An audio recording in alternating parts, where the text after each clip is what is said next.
Book idea சேனலுக்கு உங்களை வரவேற்பதில் ரொம்ப மகிழ்ச்சி. நான் பார்த்தேன்னா சித்தர்களுக்கு அழிவில்லை அப்படிங்கிற ஒரு பகுதியில் பேசுகிறேன். இதுக்கு முன்னாடி சித்தர்களை பற்றின விஷயங்கள் நிறைய பார்த்தோம். நாம் இன்று பார்க்க போகிறது முத்தமிழ் முருகன் உலக மாநாடு. முத்தமிழ் உலக முருகன் மாநாடு நம் திண்டுக்கல் மாவட்டம் பழனியில் நடந்தேறியது என்பதை மிக்க மகிழ்ச்சியுடன் நான் இதை தெரிவித்துக் கொள்கின்றேன்.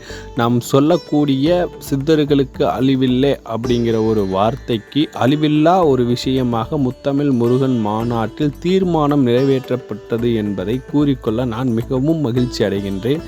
தீர்மானங்கள் நிறைவேற்றப்பட்டதில் 16, 17, 18 தீர்மானங்கள் சித்தர்களுக்கான தீர்மானங்களாகவே ஏற்றப்பட்டது.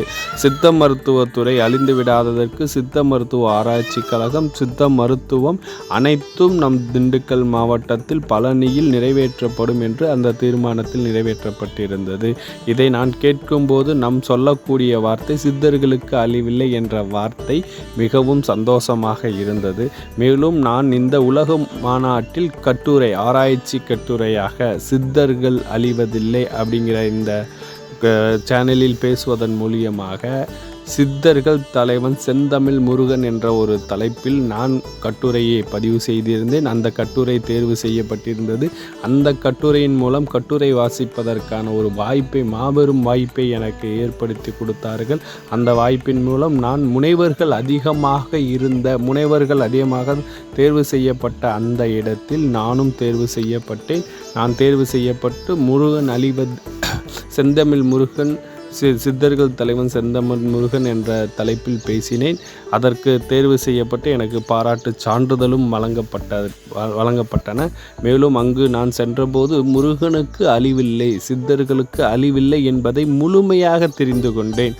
சித்தர்கள் மேலும் மேலும் வளர்ந்து கொண்டிருப்பார்கள் என்பதை நான் மேலும் அறிந்து கொண்டேன். ஏனென்றால் அங்கு தேர்வு செய்யப்பட்ட கட்டுரைகளில் கிட்டத்தட்ட 80% மேல் சித்தர்களை ஒன்றியே முருகன் உள்ளார்.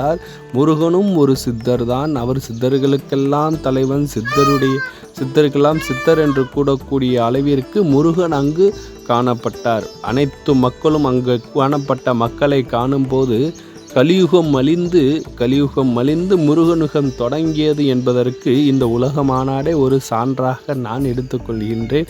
அங்கு கண்காட்சியில் முருகனுடைய சிலைகள் அனைத்தும் அருமையாக பிரதிஷ்டை செய்யப்பட்டிருந்தது.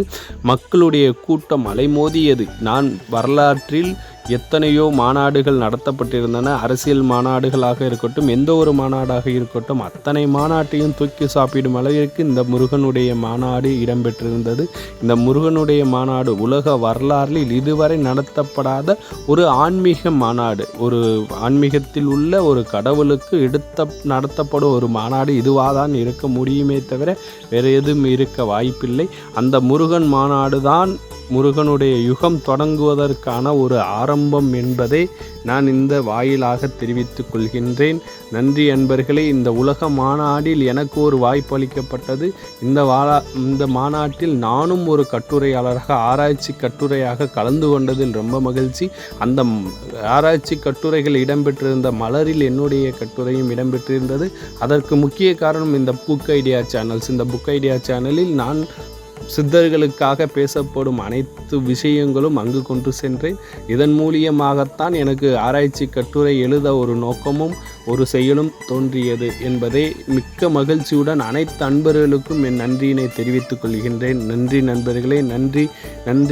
கோடான கோடி நன்றிகள் உங்களுக்கு. முருகனுக்கு நான் அடிப்பணிந்து ஒரு அடியனாக இந்த ஒரு கட்டுரையை சமர்ப்பித்ததற்கு முக்கிய காரணம் அன்பர்கள்தான். அதனால் அனைத்து அன்பர்களுக்கும் என்னுடைய நன்றியினை இந்த புக் ஐடியா சேனல் மூலியம் உங்களுக்கு தெரிவித்துக் கொள்கின்றேன். நன்றி. இதற்கு முக்கிய காரணமாக இருக்கும் என் நண்பர்களுக்கும் நன்றியை தெரிவித்துக் கொள்கிறேன். நன்றி நண்பர்களே. நன்றி.